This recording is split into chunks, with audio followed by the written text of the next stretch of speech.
بسم اللہ الرحمن الرحیم۔ من جملہ جو ہمارے پاس مزید سوالات ہیں ان میں سے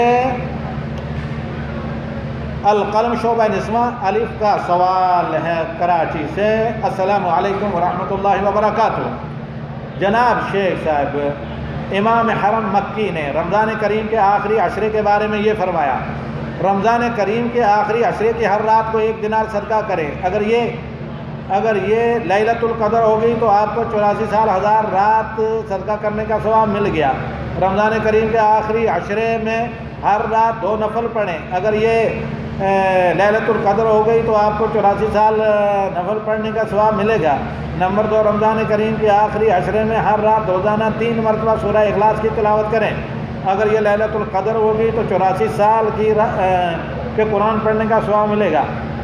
آگے لکھتے ہیں، سبحان اللہ، تمام مسلمانوں کو یہ آسان عمل بتائیں، کیا یہ پوسٹ صحیح یا 100% غلط اور واہیات ہے؟ پہلی چیز کئی اعتبار سے، پہلی چیز یہ سب سے بڑا جھوٹ ہے کہ شیخ ماہر المعیکلی کی طرح منسوب کیا جائے۔ وہ اتنے کم اناڑی آدمی نہیں کہ اس طرح کی بات کہیں گے۔ پہلی چیز ہے کہ عبادات کے لیے ثبوت ہونا چاہیے۔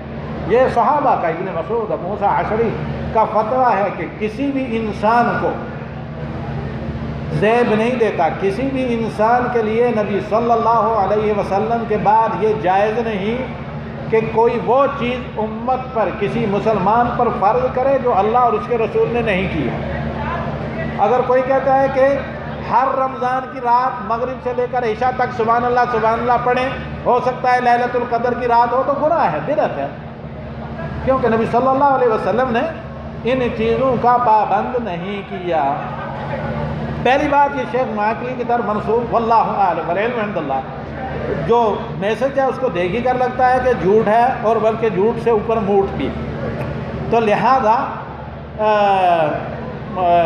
یعنی ذرا تلخ نوائی معذرت کے ساتھ بیان نہ کریں، تو یہ درست نہیں ہے۔ دوسری صورت میں بھائی اللہ کے نبی صلی اللہ علیہ وسلم نے رمضان کے آخری عشرے کو لیل القدر کے حصول کے لیے امت کو حیران ششدر پریشان نہیں چھوڑا کہ واقعی جو چاہتا ہے وہ اعتکاف کرے۔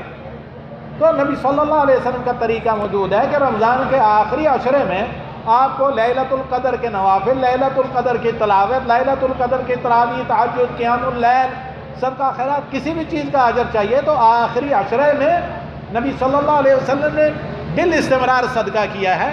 آخری عشرے میں بالاستمرار مسجد میں جاگ کر اعتکاف کیا۔ یہ عمل کریں، جو چیز نبی صلی اللہ علیہ وسلم کے بعد صدیوں کہی جائے، چاہے کوئی بھی کہنے والا ہو، اس کا تعلق عبادات سے ہے، دلیل نہیں ہے تو بدعت ہے۔ اور ہر بدعت، ایاکم والمحدثات الامور فإن كل محدثة بدعة وكل بدعة ضلالة وكل ضلالة في النار۔